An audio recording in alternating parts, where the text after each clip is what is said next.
ತೀನಿ ಎಂಬ ಹಳ್ಳಿಯು ಪರ್ವತದ ತುದಿಯಲ್ಲಿ ಇದೆ. ಅಲ್ಲಿ ಬೆಟ್ಟಯ್ಯ ಮತ್ತು ಲಕ್ಷ್ಮಮ್ಮ ಎಂಬ ದಂಪತಿಯು ತಮ್ಮ 5 ಮಕ್ಕಳೊಂದಿಗೆ ಬಡತನದಲ್ಲಿ ಬದುಕುತ್ತಿದ್ದಾರೆ. ಅವರಿಗೆ 5 ಮಕ್ಕಳು: ಕೆಂಪಣ್ಣ, ಕರಿಯಪ್ಪ, ನಾಗರಾಜು, ಶಿವಪ್ಪ ಮತ್ತು ಬಿಳಿಯಮ್ಮ. ಬೆಟ್ಟಯ್ಯ ಸೋಮಾರಿಯಾಗಿದ್ದ. ಯಾವುದೇ ಕೆಲಸ ಮಾಡುತ್ತಿರಲಿಲ್ಲ. ಲಕ್ಷ್ಮಮ್ಮ ಮಾತ್ರ ದುಡಿಯುತ್ತಿದ್ದಳು. ಲಕ್ಷ್ಮಮ್ಮನೇ ಮನೆ ನಡೆಸಿರುತ್ತಾಳೆ. ಅವಳ ಆರೋಗ್ಯ ಕುಸಿಯುತ್ತಾ ಹೋಗಿ ಕೊನೆಗೆ ಸತ್ತು ಹೋಗುತ್ತಾಳೆ. ಸೋಮಾರಿಯಾದ ಬೆಟ್ಟಯ್ಯನಿಗೆ ಏನು ಮಾಡುವುದು ಗೊತ್ತಾಗಲಿಲ್ಲ.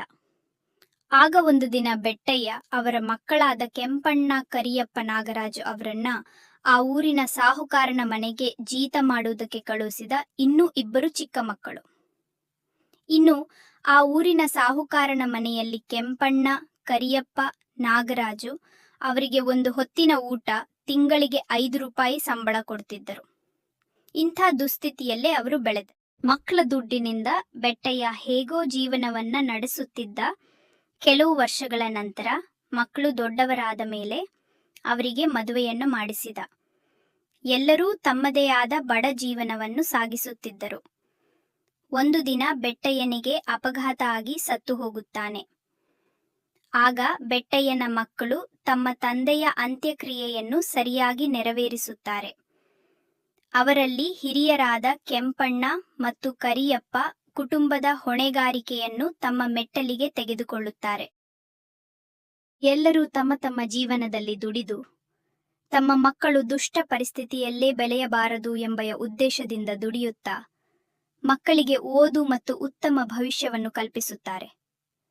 ನಾಗರಾಜು ಕೂಡ ಊರಿನಲ್ಲಿ ಕೂಲಿ ಕೆಲಸ ಮಾಡಿ ಜೀವನ ನಡೆಸುತ್ತಿದ್ದ. ಶಿವಪ್ಪ ಹಾಗೂ ಬಿಳಿಯಮ್ಮ ಕೂಡ ತಮ್ಮ ತಮ್ಮ ಪತಿ ಪತ್ನಿಯೊಂದಿಗೆ ಸರಳ ಮತ್ತು ಗೌರವಿತ ಜೀವನ ನಡೆಸುತ್ತಾರೆ.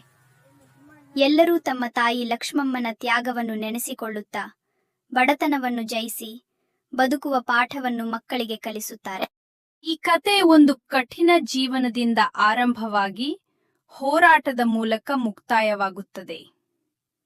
ಬೆಟ್ಟಯ್ಯನ ಮಕ್ಕಳು ತಮ್ಮ ತಂದೆಯ ಸೋಮಾರಿತನವನ್ನು ಮೀರಿಸಿ ತಮ್ಮ ಶ್ರಮದಿಂದ ಬದುಕು ಕಟ್ಟಿಕೊಳ್ಳುತ್ತಾರೆ.